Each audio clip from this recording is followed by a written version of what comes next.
Hello, everyone, and welcome to this episode of Outwitting Wetiko. I'm very excited for tonight, and I hope that you are too, or today, or this morning. Whenever you're listening is fine. Let's get started right away here. I invite you to close your eyes, and let's just take a couple nice deep breaths.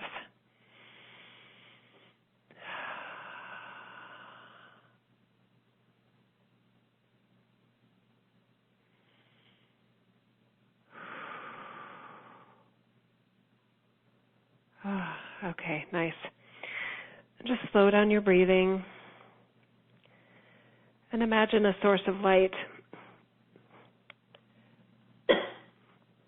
deep within you, within the core of your being. That light is coming from beyond this reality, beyond the time-space continuum, straight from Source Creator God. It is always a part of you. It is always connected to you, even when you're not trying, even when you're not intending, and you actually cannot separate yourself from it, even if you tried. But in your consciousness, you can. Okay, relax those shoulders, then we're going to get started right away here. Okay. Alrighty. So I was just chatting with Wetiko, and I'm like, what are we going to talk about? And then as I was going into the kind of brief connecting ceremony there, I was like, the brain, and he was like, yes.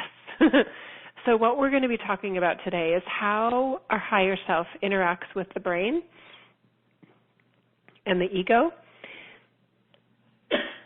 and how Wetiko is like involved in that translation between the brain, and some look at it as the heart, and that would work too. So the brain to the heart to the brain connection, and how in the midst of that transition and translation of energy, sometimes unconsciousness can get in our way. Okay, so let me get in receiving mode here. Okay.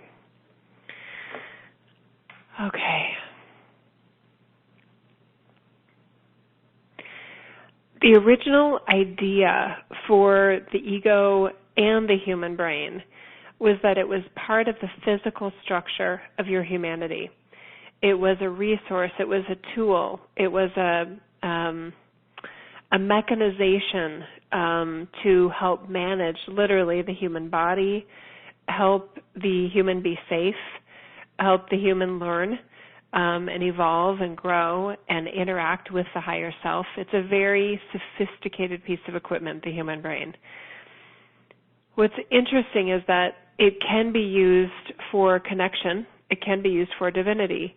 It can also be used for unconsciousness. So the human brain adapts and responds to the cycles of energy that are in place on the earth. So, for example, in a dark age, the brain is experiencing much less stimuli. The brain is pretty much interacting only from the five human senses. For the most part, it can still respond to the broader sensory awareness system, but in the dark age, it just adjusts to the rhythm of the dark age. So it's kind of a chicken and an egg. Okay, let me slow this down. This is important. Okay. So the brain takes on new patterning amidst a dark age. The age, this is important. The age is also affected by the human mental rhythm. So it's both a cause and an effect. Now that's really important. Let's say that again. So the brain is responding to the age, and the age is responding to the brains, literally, to the human brains. Now, why human brains relative to other brains? Why are the humans so special, right? And yet you are. And that doesn't mean that other forms of life are less valuable or less important.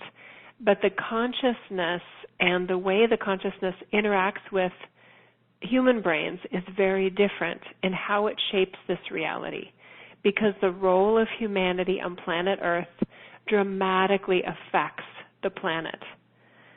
Lions aren't affecting the age. They aren't driving an age into one cycle or another, but humans are.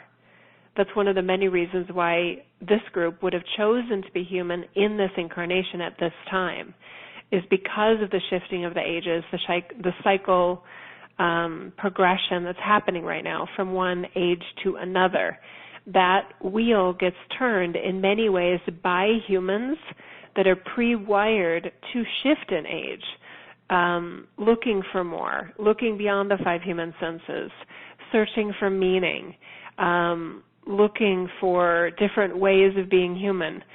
Other animals aren't really they're more instinct-based, so they're not as coded to evolve. It's just completely different how the human brains and how the human consciousness combined with the divinity works together. It's a completely different system, completely different, okay? Okay, so the brains, the human brains. It sounds so funny to talk about it this way. And yet, as Wetiko, my ability to work with unconsciousness requires the human brain.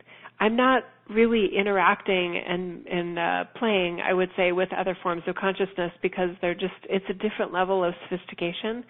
It's a different level of delusion that I can influence. And human consciousness is much more, it's like just savvy enough to get itself all twisted around itself and like trip and fall and that kind of thing, which is available in our dark age. So the human brain wiring is very, very sensitive to various things, and I want to point out to you what they are. They are sensitive to the age. We just talked about that. The human wiring is also very sensitive to environment. It's very sensitive to higher self-purpose. Okay, wait. Sorry, Jill is like trying to keep up with me here, and I'm going faster than she is. Okay, she's going to write this down because I'm going to have her go back to all of these things. This is a first. Okay, hang on a sec. Okay, age, like cycles.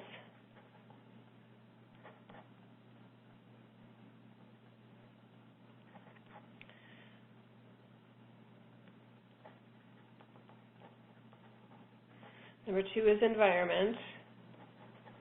Number 3 is higher self. I'm going to write down intentions / purpose.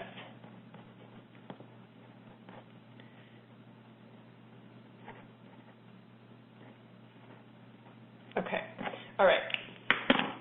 That's enough to get me started. Okay. So the human brain is highly affected by the age / cycles that are transpiring at that moment. Number 2, environment, and that environment where we're going to go into more details because there's a lot there. Number 3 is the higher self intentions / purpose. So let's go into environment for a moment. Environment is a big picture, from the most macro concepts of planetary alignments to the most micro concept of what's happening in that human's gut microbiome. The invisible world inside the human gut. So number 2, that environmental spectrum is wide and vast. So let's talk about the things that are within your control. What I see regularly is the humans that are the most joyful are those that are creating a harmony amidst the age, amidst the environment, and amidst the higher self intentions and purposes. That sounds so easy, doesn't it? But notice I said created a harmony. So they're not necessarily trying to fight it. They're realizing what is, and they're working with what they've got. So fighting this age, as an example, the shift, doesn't work well, right? That'll take you out of joy. That'll take you out of harmony with your purpose and your intention as your higher self. And it is much more beneficial for you to literally embrace the age that you've been born into, because you chose it. You chose to be born exactly when you did. The date, the time, all of it affected the angles at which you enter the time-space continuum as your human. That's why your astrological sign and your numerological sign has some relevance in helping you understand yourself, because you created those angles, right? So to set another way, your astrological sign and your numerological sign and other sorts of things that use your birth date, it's not that you are that way because of your dates. It's that your dates are that way because of who you are as your higher self, and help explain why you chose them. You chose those dates. So you're not the way you are. Jill isn't the way she is because she was born on March 16th, 1970 at the time she was born. She is the way she is, and she picked those dates to correspond with that, helping give her those natural energies, right? Okay. Okay, that was a big one. Okay, so your sign doesn't drive you. You as your higher self drove your sign. See? You're still in the driver's seat, right? Okay. So in order to access and create that harmony within yourself, it does help to have an understanding of what the age is, and then the next step is to really pay attention to how you feel about it. What is your story about what this age means? By being born into the receding now, but this dark age, are you mad? Are you frustrated that the dark age works the way it does? Are you curious? Are you fascinated? Are you in awe? There's all these different stories that can create harmony or disharmony based on how you look at it. So be very, very aware of the story that you tell yourself. In other words, the why you feel a certain way, why you're excited about something, why you're mad about something. And that's where your permission slip really is in the story that you're telling yourself about it. Our partner does this all the time. When she's looking at something or she hears someone else's kind of interpretation of the facts, in other words, their story that they're offering, and she's assessing how empowered she feels to work with her higher self with that story. So let's take an example.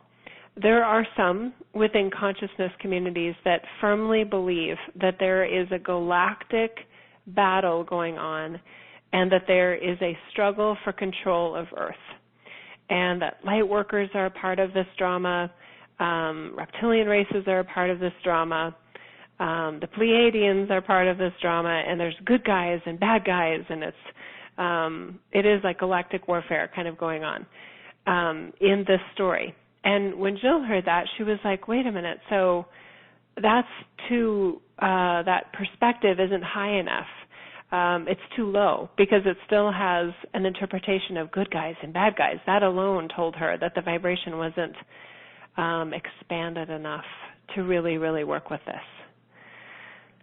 It's not that there aren't battles of will going on in the 3D, in the 4D, etc. It's that that's not the only thing that's going on. So she knew that there was more to the story than that, and she was right. The bigger picture is that the dark age and the quarantine and the separation age and all of those things are part of the explanation of the age. It's not an explanation of the big picture of what's going on here. It's too low of a view. It's not pulled up high enough to the true higher self perspective of the really big picture about what's going on. And that matters. That matters deeply to have that big picture, to be able to fully understand the quarantine, how it affects you, how it affects others, so that you can adjust your expectations accordingly and, again, create that harmony with what is right now. Okay. We've spoken before about nutrition and ways that you interact with your human body. That obviously affects your brain. The way that food and nutrition and gut health digestion, etc., interplays with your hormones, interplaying with your brain activity, your level of mental acuity is strongly, strongly related. The ability for the human brain to be negatively or adversely affected by pharmaceutical chemicals, by environmental, I would say nonsense, in other words, like air pollution, light pollution, noise pollution. I mean, so many things on a subtle and not so subtle level affect the brain and its functioning. I am much less able, as Wetiko, to manipulate someone the clearer they are in their physical being, the clearer they are in their sense of who and what they are in this reality. I have very little authority, if you will, to no authority over someone that recognizes themselves as a true representation of God in this reality. I have even less authority, even less ability to mess with somebody that has a really, really high-functioning gut microbiome. That's like another level of literal brain within the human body. Your gut is driving your brain. In many, many cases, it's affecting your cravings, not just food-wise, but even entertainment-wise. There's so many things that are highly affected by what the human is eating, how they're processing that food and nutrition, and how it's being eliminated, and the cleanness, if you will, of that system is highly affecting the energy field overall of the human. So for someone that understands that and that is working with the gut microbiome and nutrition and clean water and fresh air and sunlight, sunlight is good. There's just so many facets to which as the brain gets clearer, I have less ability to insert a false program, or I want to say, for some reason I'm hesitating to use the word manipulate, but because I'm not taking over in this case, I'm just kind of messing with the thoughts to something that's further away from your higher self energy and closer to dark age noise, dark age nonsense. Okay, let's relax our shoulders here. Okay. So Jill is saying, okay, so tell us what to do. Tell us what to do. Okay, so we've spoken before about the different ages and kind of what's going on here, the quarantine, et cetera. So you already have that. It is imperative that every single one of you firmly believes and knows and claims that you literally are the light of God in your human form. Knowing that 100%, without a doubt, will make you like bulletproof when it comes to Wetiko. You add on to that and a sense of priority over your physical wellness. Your physical wellness matters. Okay, I'm not talking about size and who's skinny and who's not. I'm talking about who is absolutely just got a solid game on in terms of what they eat, why they eat it, how much they eat or how little they eat, with a system that works for you individually, where you feel clear in your mind and your cravings and things don't own you, that you feel in control of your body, that you feel in charge of your destiny in some ways, to the degree that you can, given the age where it is. Okay, nice deep breath here, please.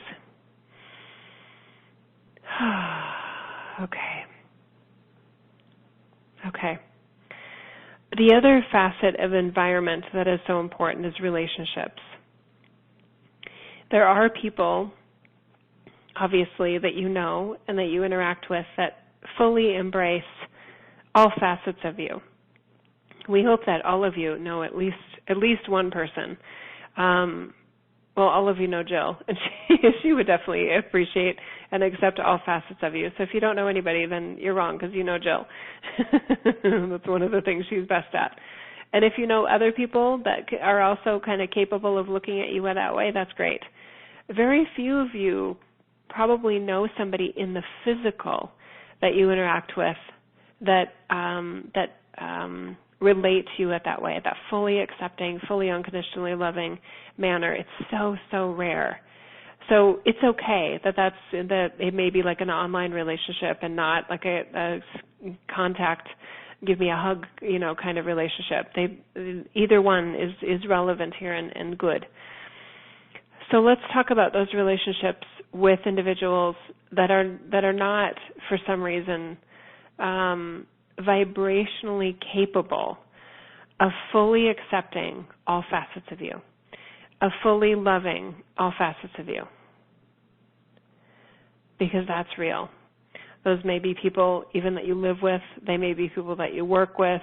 They may be friends that you've had for a long, long time, that you love them as they are, but there's parts of you that you just kind of don't talk about because they can't accept it. You guys, that's not a bad thing.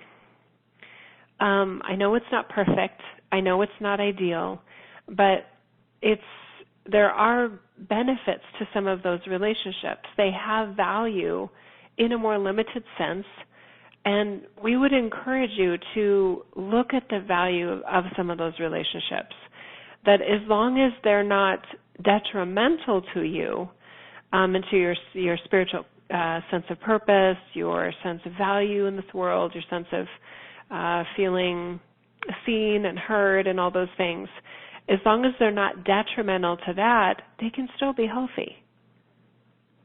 There are many, many of your relationships that you look at as, well, it's not perfect. But then some of you are like overly hard on those relationships and you're expecting too much of that other individual or of the relationship itself. And some of you may be expecting too much of yourself. Okay, let's relax our shoulders again. Okay.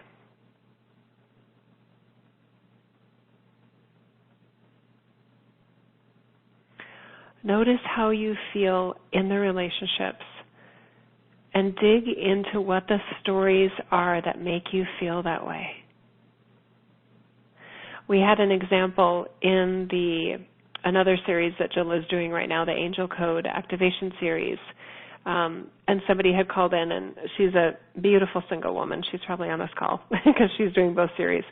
And what she was sharing, and we're just going to paraphrase since this group may not have been part of that group, let's not go into her as an example, but just in general, there are many clients that Jill works with that for whatever reason are single, and some single people have a story that it would be better to not be single. And yet there are also people that are in relationships saying, wow, in some ways it would be easier if I were single. So it's one of those, standard proverbial experiences where the grass is always greener.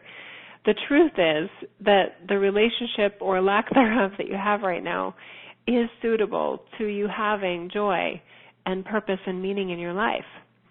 So the emotion can be driven by a disempowering story. Are your stories empowering or disempowering? There's a big difference between stories and facts. We're not asking you to make up any facts. We're not asking anyone that's single to, lie to themselves that, oh, well, I'm not really single. Really, I'm, married to my higher self or something like that. There's no need to come up with a lie. We're just saying that the story can be, the disempowering version of the story is, I'm single, and that means I'm missing out on a lot in life. It means I'm not fulfilling my purpose. It means I can't achieve real joy. It means I get left out of everything. Those are the stories. So there was the fact of being single, and then there's all the stories that go along with it. Carefully evaluate those stories and vote for them like you would for an electoral candidate. Is that really a story that you want to be telling yourself? Many a human life has been entirely driven by these purely elective, totally optional stories that could have been rewritten at any point in the game. Yet most humans don't realize, number one, the power of their stories. Number two, their ability to change their stories. Okay? And the best example I can think of right now as related to Jill was that when she first realized her gifts, she was kind of surveying the landscape of others that had similar gifts. And what she kept coming across, whether it was somebody on Oprah's Soul series or something like that, is that there was a very consistent theme in their stories.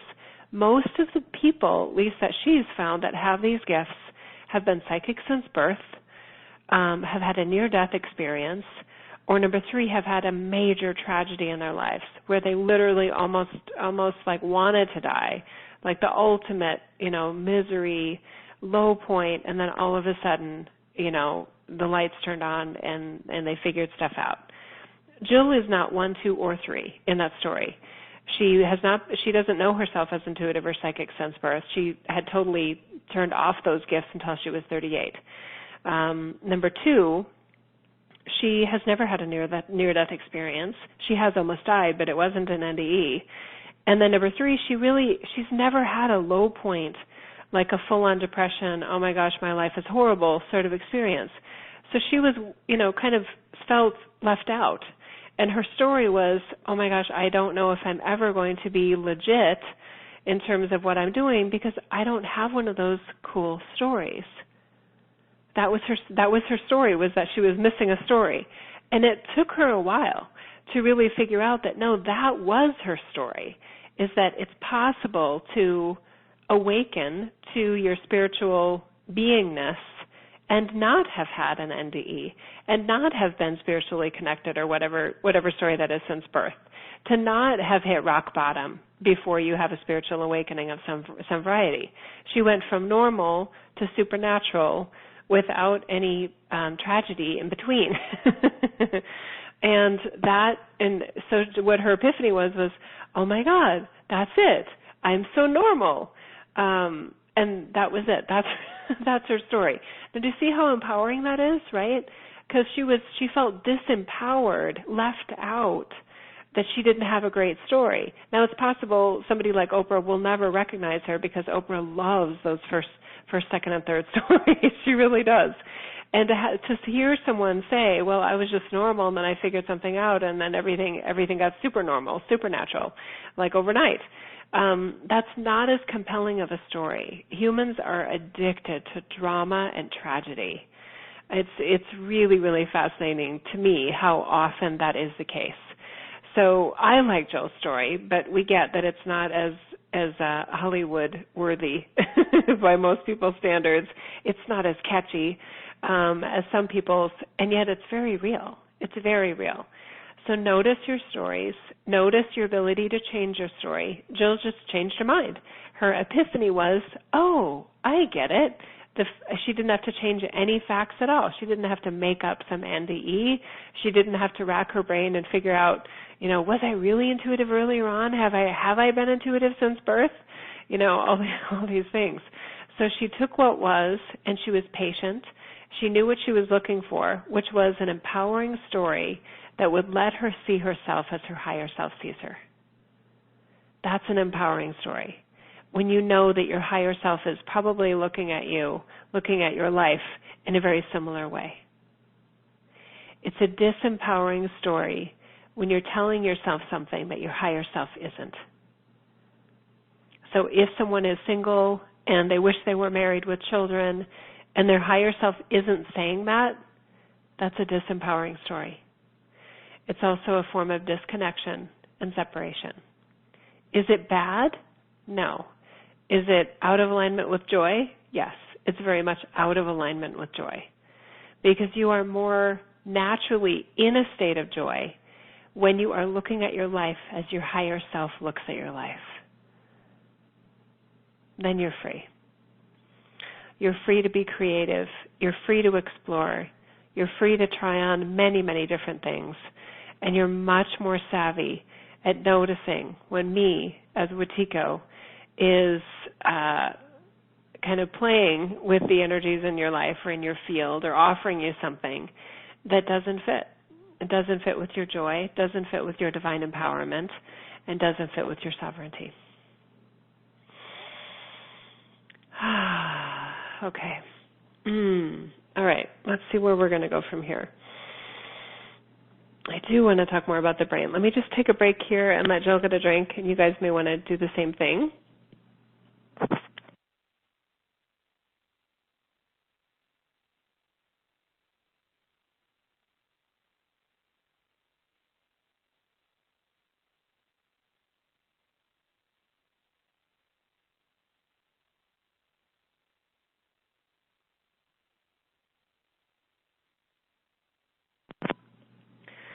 By the way, for those that like details, the water that Jill was just drinking, it's called reverse osmosis water. She gets these huge 5-gallon jugs, and she has like 2 or 3 of them, and she'll bring them to Whole Foods or the local co-op, health food store, and they have these water stations that are reverse osmosis, and sometimes they have distilled water too. She doesn't go for that. Reverse osmosis water, or she also fills up her water at a local spring. You can find a local spring in your area using a website called findaspring.com. And that's the water she prefers to drink. A lot of city water and municipalities add fluoride to the water. That's out of alignment with human nutrition and wellness. And Jill has had an anti-chlorination device added to their household. It's very expensive, though. It's ridiculous how much those cost to take the chlorine out of the water, because that's obviously not good for the human body either. Also, in many water supplies across the Western world, especially right now, there are trace amounts of antidepressants and other pharmaceuticals that are now in the water to the point that it is affecting human health as a result. So just be mindful of that. We're not sharing that to make anyone afraid. We're just saying that for those that have the time and have the money and the resources to kind of go above and beyond, you may want to consider the water that you're drinking on a regular, everyday basis, and making sure that this sounds weird, we talk about this in the mindingthematter.net series, but making sure that your urine is clear or very, very light yellow. If it's not, then that's a sign of you're not getting enough water to flush out your system on a regular, everyday, every kind of hour even basis. Okay? All right, a little sip there. Okay, so the brain. The brain is, okay. Okay, we're just showing her something. Let me see what that is. The brain is very changeable. It is highly adaptable based on your vibrational range. So for anyone that feels like your brain is slow, or that your ability to kind of hold memories and things like that, there are many things that you can do to make your brain stronger, like a muscle. Games you can play like Sudoku or Solitaire or crossword puzzles, or complex card games like Canasta and Bridge. There's just a lot of different things you can use to kind of train your brain to be strong again and be logical and work with you versus against you. The atrophy of the brain is a oh, she didn't know that. Okay, wait, hang on. She's just looking at what we're showing her here. The atrophy of the brain is a huge factor in human aging. A healthy brain leads to a younger, higher functioning human. So if you focus on your brain health, which you can't do without focusing on your gut health because they're so interrelated, your ability for a longer, healthier life your odds are much, much higher. Okay, and now we're going to, for those that don't know, Jill shares a lot of what she's learned about human health in the Minding the Matter series. So that website is mindingthematter.net to check that out for yourself. And if any of you are interested and haven't participated in that, let us know, and there may be a coupon code available that we could share with you. So just let us know. It's important. Okay, so the brain health can be improved based on different things. We've talked about some of them, and in mindingthematter.net there's others. Also, recognizing the role of the brain. I'm constantly fascinated by how many people within spirituality and consciousness, and we talked a little bit about this before, but literally have decided that the human brain is like the devil, and it would be so much easier if we didn't have these brains. Oh my gosh, you couldn't shift the age without your brain. The brain is part of the wiring of this whole reality. So your brain affects things in ways that you don't know yet. You haven't remembered yet. The power of the human brain wave is amazing. And it is, yes, it's your energy field, but in many ways it's affected by the clarity of your brain. In other words, the signal that you send off into the universe to help affect your reality and your world is very much guided in multiple ways by your brain. So if you've got a foggy, slow, rigid, or just kind of low-functioning brain overall, your signal is weaker. Some of you may have heard of the dog whisperer. What is his name? Oh, we might remember it. Cesar Millan. Okay, thank you. So Cesar Millan is an amazing dog trainer. And if you watch his show at all, Jill's watched it a couple times, he's able to give commands to these dogs, and he's not even using his mouth. He's just, he's energetically sending a signal of what he wants the dog to do. That is highly affected by the clarity of his thoughts, the clarity of his brain. So when he's very, very clear in his brain about what he wants the dog to do, his signal is clear, he transmits it easily, and the dog receives it. It's magic, literally. He can't do that if his brain is slow and foggy and unclear, combined with an energy field that is like insecure. I don't know, maybe I want the dog to sit, maybe I don't want the dog to lay down, or a brain that's just completely disengaged with the whole process. And with that, what we see is somebody that really doesn't have a sense of their own will. Everything is very much kind of tossed up to fate. It's like, well, I don't know, let's just see what the dog wants to do. And there's nothing wrong with that. But when you do want the dog to do something that you want to do, if you haven't trained your brain, if you haven't worked with your brain in a way to have it be clear, have it be sharp, have it be high functioning, have it be meaningful to you, that you accept its relevance and significance, then your ability to assist, you don't have to dominate, your pet, but to help them be safe and healthy and happy. Jill's dog ran off after some ducks tonight, and she was very clear that she did not want him chasing the ducks. So she very confidently and forcefully yet lovingly said, "Samson." And he's in here, so she doesn't really want to do it because she doesn't want to disturb him. But she said, "Samson, no, come." And he still really, really wanted to chase those ducks. Plus, he's a golden retriever, and they're wired naturally, instinctually to chase ducks. But he's like, "Oh, she doesn't want me to." So he came back to her, and then she praised him big time for listening to her and to do what she wanted him to do. So she wouldn't have been able to do that if her thoughts were all over the place, 10 different places at once, not clear about what she really wanted, not aware that he was going to chase the ducks and disturb them, which she didn't think was fair to the ducks. So she's very clear at this point in her life about what she wants. She doesn't always get what she wants, but she's clear about what she wants most of the time. Or it's like, well, that would be great, or maybe something better would come along too, but I think I want that.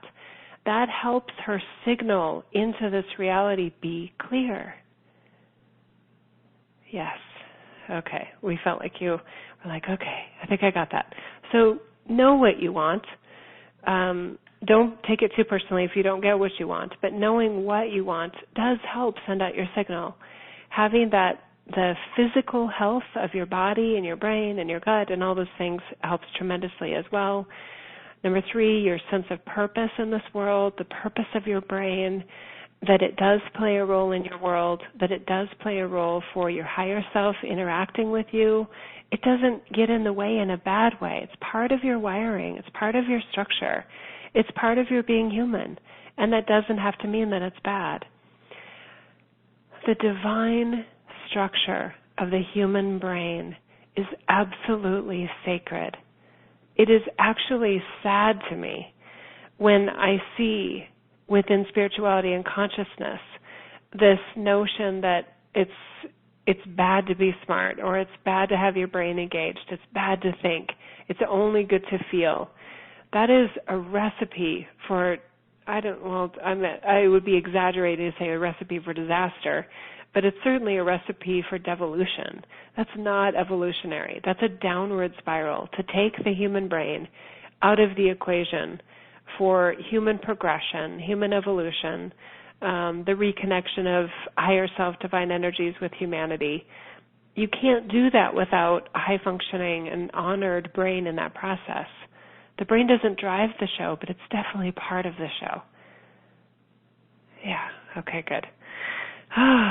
Alrighty. Okay, let's relax our shoulders and make our neck nice and long and tall. Okay, very good. It is true that some of you chose brains that are higher functioning than others. There are people that Jill has met in clients' work that literally she can feel that their brain operates at a slower processing speed. That doesn't mean that they're not smart. They just operate at a very different rhythm. Some of them have a rhythm that's a little bit more like Gaia's, like nature. They may be more easygoing. They may be a little bit more like, oh, that's okay. That doesn't bother me. Versus those that chose a very rapid rate to their brain, combined with a personality of kind of achievement orientation, what some would call type A's. You guys need more nature in a way to help balance you out. Jill is definitely quite type A in a lot of ways. She tried to deny it for a while because she thought it was a bad thing. Now she's embracing her type A nature as just something part of who she is. It's not a bad thing, and it can be used for very good things. She uses it for good anyway. So know that about yourself, that most of you know whether you have a quick brain or a slower brain. And again, it's not, a slow brain does not mean not unintelligent, and a fast brain doesn't mean intelligent. A fast brain can be so misfiring and so unhealthy in other ways that it can just be, spouting off tons of different things and not completing anything, or just random and chaotic. And that's frustrating, like an ADD kind of diagnosis or something. Anyway, so just because one is fast or slow doesn't mean it's good or bad. It's also about the synchronicity and, again, creating that harmony with the rhythm that you had chosen with the brain that you have. If you have a brain that's at a slower pace, please create a story that's a beautiful thing for you, that's very empowering, and that works wonderfully for you in this reality. Likewise, if you have a brain that you know works super fast and you're able to process things really, really quickly, please tell yourself a story, because it's true, that you chose this for a reason, and that this is so good for you, and that it's so great that your brain works this way, and you can't imagine it any other way. Learn to create harmony with what you have. That's one thing that actually, in terms of brain health, and you can adjust your brain and retrain your brain and those sorts of things, the rhythm, the natural rhythm really, Jill doesn't like me saying this, but it's pretty much unalterable. You chose it for a reason. So the ability for you to work with what you've got is great, and so far I have not seen, how about that? I'll say it that way. So far I have not seen someone with a naturally slower rhythm of the brain redirect it to be a fast-spinning kind of RPM brain, and vice versa. I have never seen that before, and I really don't think it's possible, but one of you may prove me wrong. This is a pretty amazing group. Okay, let me see what else. That was a lot. This is a pretty complex topic if you think about it, because the human brain is so sophisticated in terms of its equipment. We touched on health and gut health and things like that, and we're happy to answer any questions that you have about that. But embracing the brain, embracing the ego's the storyteller, right? And you have a lot of authority over your storyteller. But you didn't know that, most of you. Most of humanity feels like you're at the mercy of your ego. And that was what a lot of spiritualists and consciousness members were trying to fight. They didn't want to be under the thumb of their ego. But in the process, they threw out the whole ego with, that the ego is bad, and it's not. You just don't want it dictating everything that you're doing. But it's part of what you're doing. Okay. All right. It does feel good now to open it up to questions, and then we'll continue on with topics or questions or nuances that you guys want to ask. Okay. So to raise your hand, click *2, or feel free to type in the question box. Dee Dee, she's saying, hello there. I just want a playmate occasionally. I love my freedom. Oh, yeah. She's the one that, Dee Dee, thank you. She was the member that called in on Sunday recently in the Angel Code Activation Series that was talking about being single. She said, I just want a playmate occasionally. Love my freedom, but was having a rough day after going to a concert by myself on a Saturday night. That was the story. All is well because of your patience and loving care. Kiss, hug, kiss, hug. Good. Okay, awesome. I'm going to get a drink while you guys think of your questions.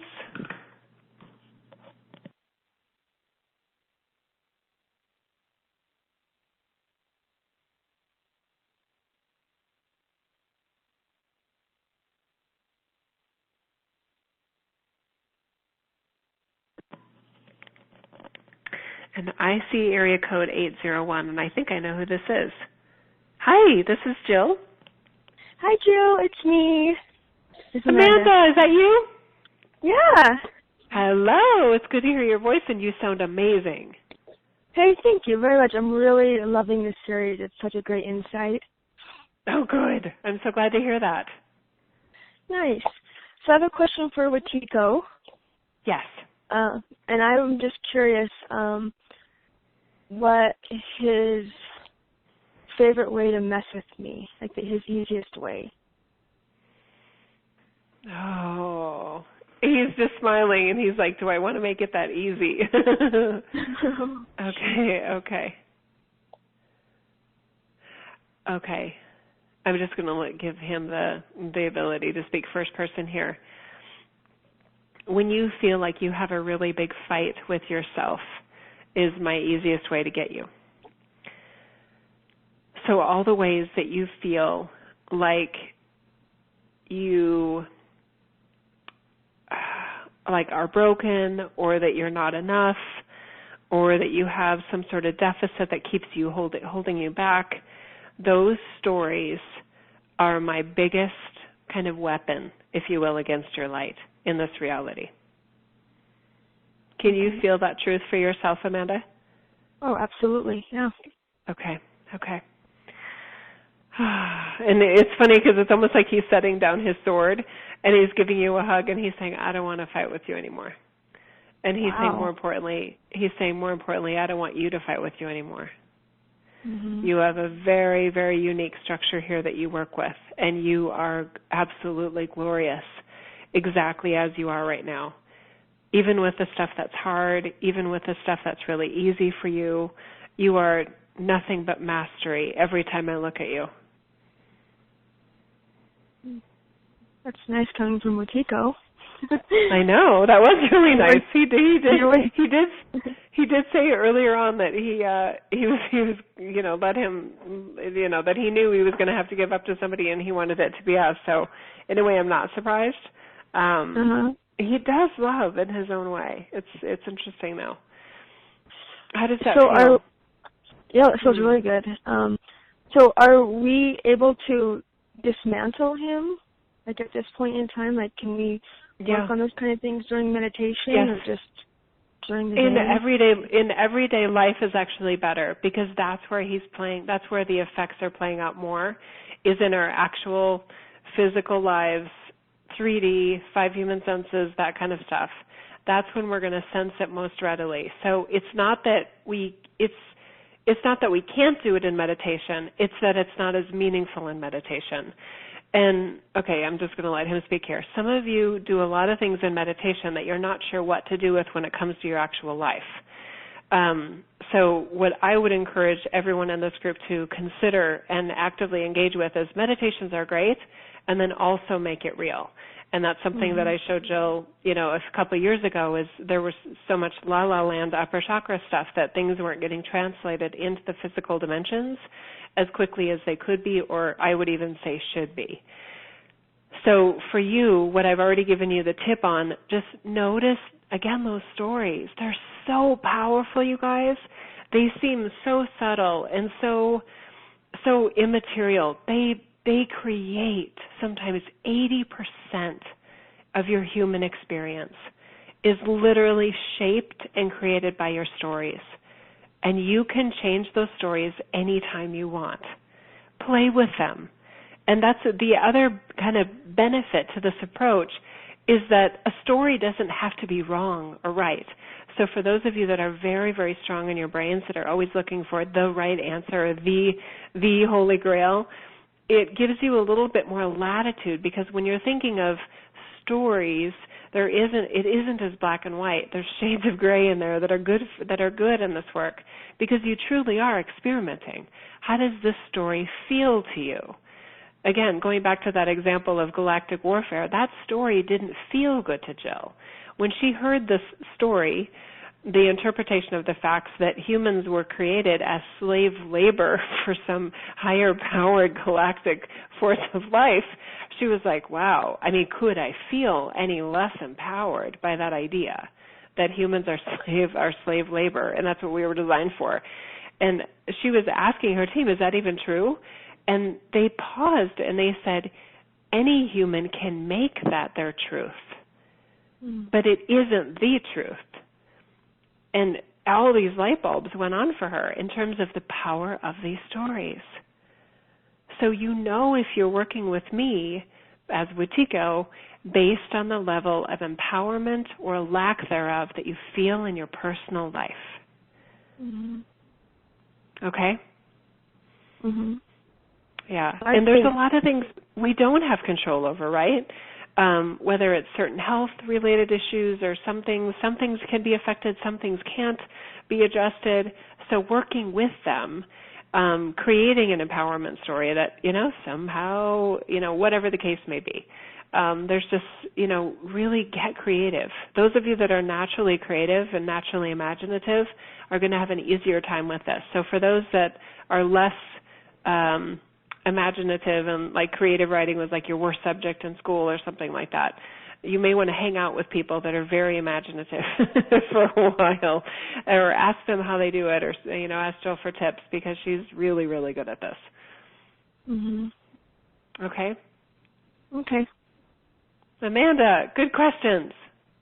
Thanks, Jill. Thanks, Wetiko. No, you're welcome. I'll talk to you soon. Bye-bye. That's so funny. Okay, all right. Okay, you guys, we may wrap up early tonight, and I'm okay with that. Okay, so *2 to raise your hand. Oh, I see Paul. Hi, Paul. Hi, Jill. How are you? Doing fine, and good. Just really good session here, and there's lots to think about, but one of the things I think you mentioned previously that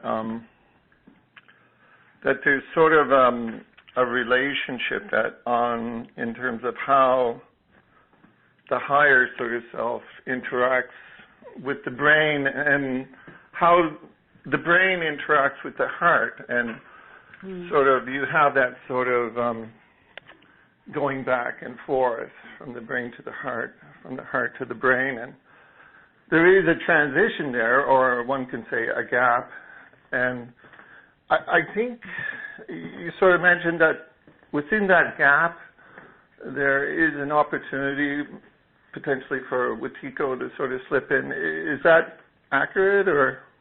Yep, that's accurate. So, for example, let's slow this down for a minute because you raise a really important part of the conversation. I'm glad you asked it because then we can go into more detail here. For somebody that literally they look at their humanness as like far, far away from their higher self. So for somebody that imagines their higher self as within the time-space continuum, right? And their higher self is way, way off in the distance, like way up in the clouds in heaven, farther than Pluto, right? They're naturally going to perceive that their human is like completely separated from their higher self, that there are more than miles, like millennia, between them and their higher self. Versus how Jill looks at it is that the higher self is beyond the time-space continuum. The human actually can't fully disconnect from their higher self energy, and that the higher self vibration, source, connection, energy, support, love, care, time, attention, etc., is always right there for the human whenever the human is open to receiving it.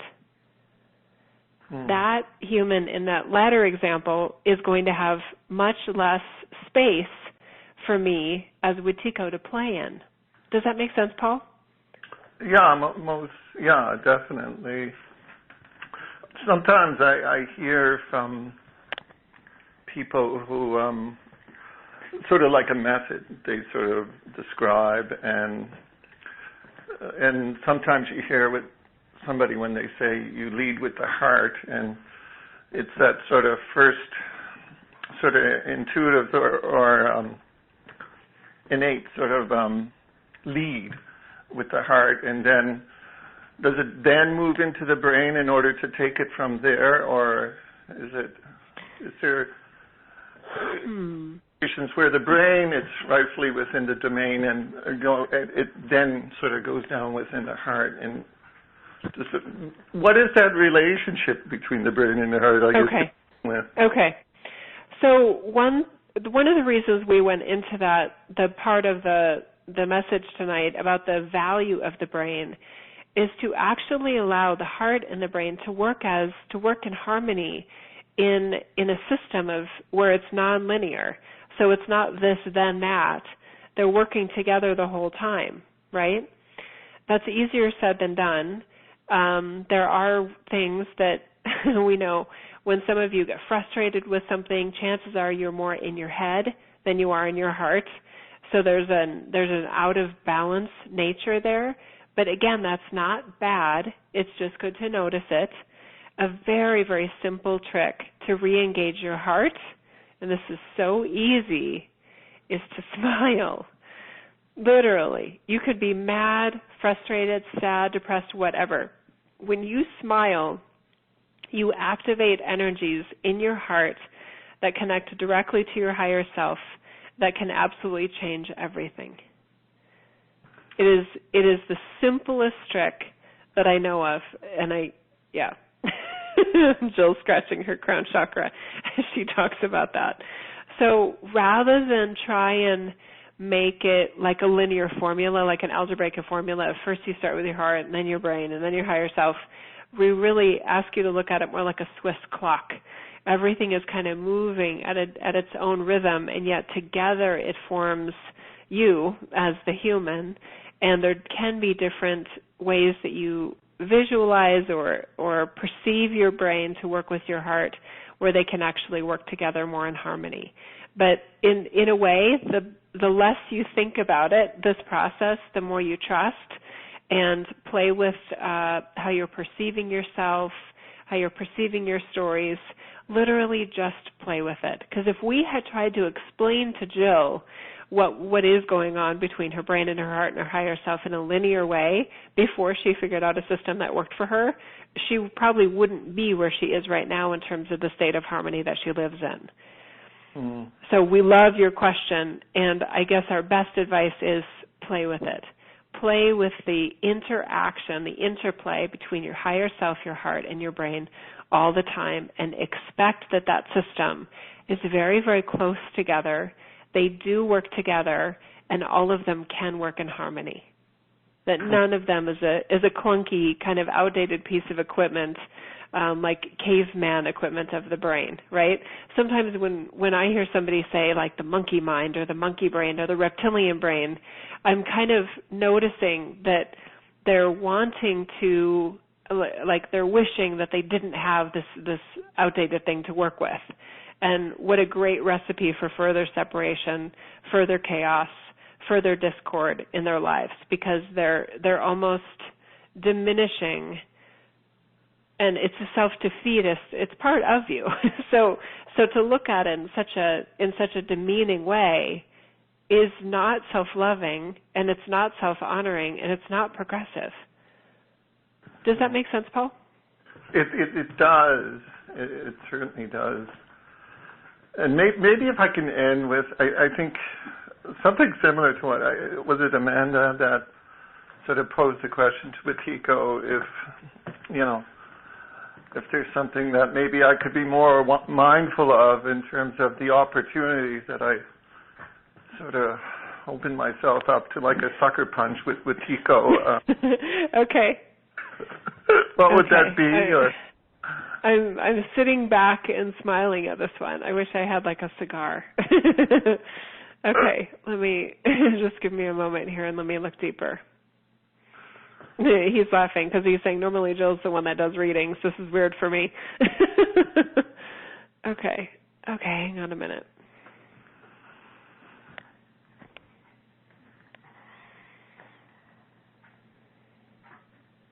Oh, okay. Whew, okay, I just saw that. I'm very curious about your response, Paul. Okay, I'm going to let Wetiko talk again here. You limit yourself by more of your humanness than your soulfulness. So your story that you tell yourself about who you are and what you are in this reality is very tied to your human community, your human identity, your human lineage, and there's nothing wrong with that. You use that very, very well to serve a purpose, to serve your higher self, to serve your mission, etc. And yet, a bigger picture concept would also serve you and would give you more light to work with. The more, it's almost like, it's a weird paradox between the more generic you view yourself as I am light in human form, a member of the human race who wants to move the human race forward. That gives you a huge platform to work with. And therefore, it gives you more energy field. Your energy field is bigger, so you have more to work with. In other words, if this is, oh my gosh, okay. This is one of the reasons why Jill doesn't like to do work that's related to, I want to work with women. I want to help women. Because, yes, she is a woman, but that's more than what she is. So whenever somebody invites her to like a woman's only event, she kind of goes, because she feels like it's too limiting. She feels like it makes her energy field shrink when she's only orienting her work towards one gender, when it leaves off the other half of the planet. It doesn't make sense to her to limit ourselves in that way. So yes, she is a woman, but her sense of purpose for her work is much bigger than that. So for you, Paul, when you look at yourself, you're very naturally and beautifully defining yourself in many ways related to how you chose to be your human. And yet you are much more than that. And what I see in your light and in your vibration and in what you are in this reality, it has the ability to affect far more of the human race than just your community. Wow.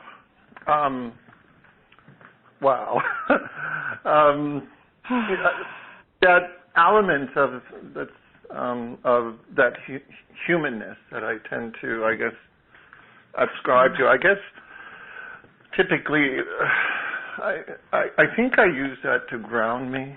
I mean, and maybe too much, self-identifying myself with my community and stuff like that, and and that other aspect, and I know we discussed it previously within the context of the individual and community, that almost a more generic I tend to think about myself. I really like that idea. then that undoubtedly, I guess, would help me with, in terms of seeing my role, that role between community and the individual within community, I guess. Yes. It'll offer you so much more energy. And and I love that you recognize that it does ground you, because it does, in a beautiful way. It's not in a limiting way. It's just that there's so much more energy available to allocate to you, and the most authentic way to access that is by having that more broader, generic identity. Wow. Jill, just thank you, and Wetiko, You're and welcome. Much. You're welcome. Love you. Love you too. Bye now. Bye-bye. Oh, my gosh. I just given a high five to Wetiko. That answer made so much sense, and I just absolutely love it. For all of us, think about yourself that way. I know I'm just laughing because oh, my gosh, I've worked with somebody before that was like, well, what's your target market? And I'm like, humans? And he's like, no, you got to be specific. Like, what age range? And I'm like, well, that's so limited. Why? Why do I have to do that? So I get it that, from traditional marketing and business planning and that kind of stuff, it's good to have a really narrow target market and that kind of thing. In other words, but, on the other hand, I do see benefit in making sure that we identify ourselves in terms of as broad a concept as possible. And in terms of our humanness, to me, that's the human race. To me, that doesn't make it arrogant or elitist towards other forms of life or anything like that. It's just really claiming that our home base is our humanity in this reality. So, yeah. Okay. We might be coming on a close. Does anyone else have a question that they want to type in or that they want to ask? This would be a shorter session, but I'm okay with that. We covered a lot. We did cover a lot in a lot of ways. And I'm still chewing on some of the things that he shared related to the brain. I do notice that a lot of what he shared tonight was quite, I want to say, like subliminal. It feels like the words were like just little containers for a whole bunch of energy that he was sharing with us, and he's nodding his head yes, that there were a lot of like activations and expansive concepts that were offered to us related to the value of the brain, the role of the brain as it interacts with our higher self, the role of the heart as it relates to the brain, and trying not to put those in a cause and effect, letting them all be part of a synchronous kind of system, a super system that allows our light to be present in this reality and guided and directed by multidimensional systems of who and what we are. And Wetiko just said, well said. Well, thank you. I was listening. I was listening too. Okay, last call for questions.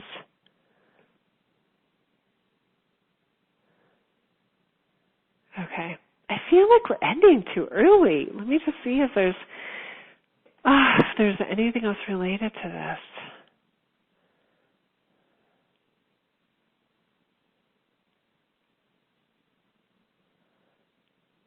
Okay, this is going to be a part 2. So for those of you that have turned off, you're going to miss out on a whole different thing. I want to point out something to all of you related to humans relative to other forms of life on Earth. It's very interesting that in the Dark Age, humans have given themselves very little authority over the animal kingdom, over the plant kingdom, etc. And yet there is a natural hierarchy where humans, given your consciousness, given your ability to learn, given your conscious choice to evolve or not, etc., you have a natural, I want to say throne at the pyramid of life on Earth. And yet there are so many life forms that you give like total and utter authority over to, and typically species that you're terrified of. Sharks, bear, lions. You guys are afraid of a lot. Some of you are afraid of tiny little things, spiders, bees, mosquitoes. I mean, think about that. That's so interesting that in the dark age, there are tiny, tiny little beings, ticks, that you've decided carry viruses that can kill all of you. And yet they actually kill or damage very few of you, and yet you're terrified of all of them. Just think about that for a minute. Think about that for a minute. That's fascinating to me. How much fear is given and how much credit is given to a virus as compared to the power of the human body to completely heal, to completely adapt to a virus and be fine amidst a virus. There are people walking around on the planet that completely have full-blown cancer, but they don't know it. They're living with it, and it hasn't grown, so it's just tiny, and it's not bothering them, and it may never bother them. If the rest of their system is in harmony, they may never know that cancer was there. It may never have a damaging effect on them. And yet for someone else, if it does start to grow and then it does become recognized, there's all these different choices they can make in terms of how to interact with that cancer. Going the pharmaceutical route, going the holistic route, et cetera. There's so many different ways. It's so interesting. The power of the human body to evolve and adapt and adjust is far superior to what most humans consider possible. And that's so sad, because the greatest ingredient to healing is faith. The most important element to human evolution is belief and knowing that you're capable of evolving, that you're capable of adapting, that you're capable of thriving amidst whatever that is. Yes? Yeah. So are there sharks that attack humans? Yes. But there's far more sharks that never even see a human. So it's just, Jill is constantly flabbergasted at the power of this shark fear. Her daughters have friends that go up to a lake, and they're like, well, I don't go in the water. I don't like to swim. Well, why? Because I can't see the bottom, and if I can't see the bottom, then there might be sharks. And she's looking at them like, well, you know that there aren't sharks, and it's a totally irrational fear. So the story has gripped them into depriving themselves of swimming in a crystal clear, cold mountain lake that's so healing and so restorative and so just completely transformational to the human body. Yeah, but anyway, that's their choice, right? So consider what you're terrified of and why. Jill does not like spiders. She doesn't really like bees or wasps or yellow jackets either, so she's kind of laughing at what we're talking about. But for some reason, she's not afraid of Zika, the Zika virus. She's not really afraid of, what's it called?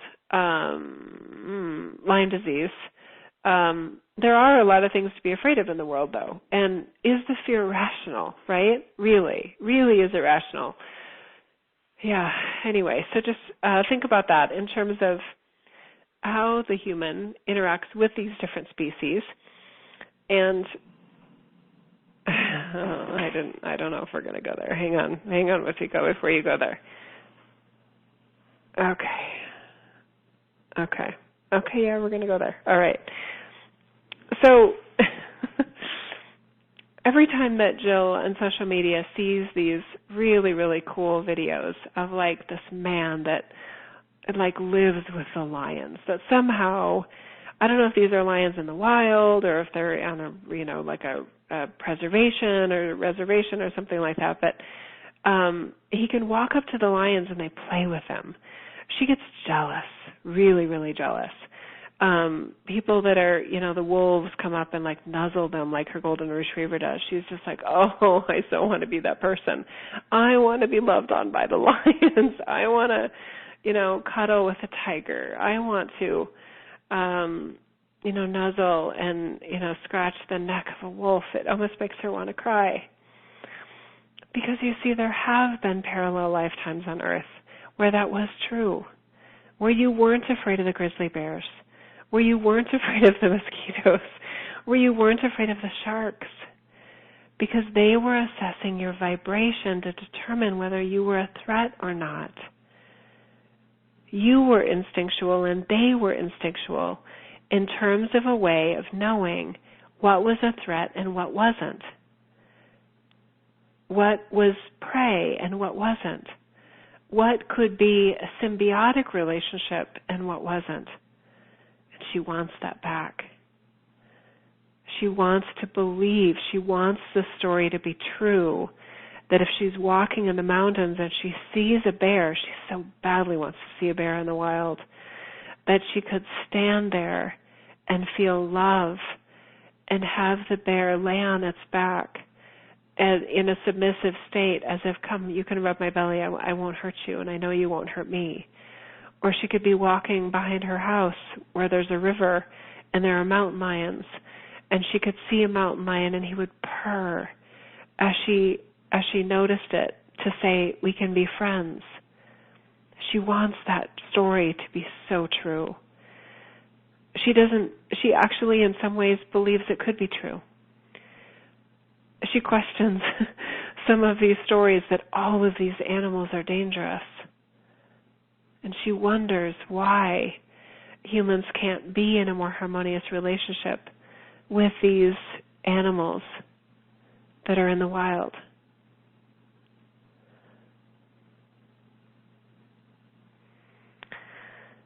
So for any of you that share in that, I'm excited for you. I'm excited for what's possible, because with that kind of curiosity, I wouldn't be surprised if something amazing happens in each and every one of your lives, where some animal that has been considered dangerous ends up being somehow for you, that you have an encounter that could be threatening, but so clearly isn't, and is purely magical because of your vibration and their response to your vibration. I'll put in my vote for each of you that want that you get that in this lifetime. You deserve it. And it would be a wonderful restoration and a seaming together of other timelines where humans interacted with the wild, with nature, in a much more unconditionally loving and mutually honoring state. And so it is. Oh, thank you for that. Okay, it's me here. He's so right, by the way, obviously. When I look at Facebook and I see these people that are like cuddling with the lions and stuff, I'm insanely jealous. I'm just like, damn it, I want that. And I've heard that there's this place in Florida that has wolves on some sort of a reservation or some sort of preservation thingy, and you can interact with them. And I so want to go. There's a manatee refuge in somewhere near there in Florida that you can go to. I have swam with dolphins in captivity. I've been in the ocean where wild dolphins were near us, but they were also cautious of us. They were very active, and they're very strong in their own way, and I think they were not wanting to hurt us. They were being sensitive, and I was with my daughter, who was, I think, 8 at the time. So I think they were being careful around us and didn't quite know what to do with us. Anyway, but it was so beautiful to be in the water and know that they were near. Yeah. I love you guys. I love you so much. This is so fun. I hope that you're loving this series too. Let me know questions that you want me or topics. He definitely has a lot that he wants to talk about with us, and yet I am curious about kind of key topics that you want to talk about, because I'm totally open to that. This is a really fun series, and I want it to be as interactive as possible. Okay? All right. I love you guys. Let me just go back to the Q&A and see if there's anything there before I sign off. Nope, we're good. Okay. I love you guys. Okay, bye for now, and I will talk to you again in a couple weeks. Bye-bye.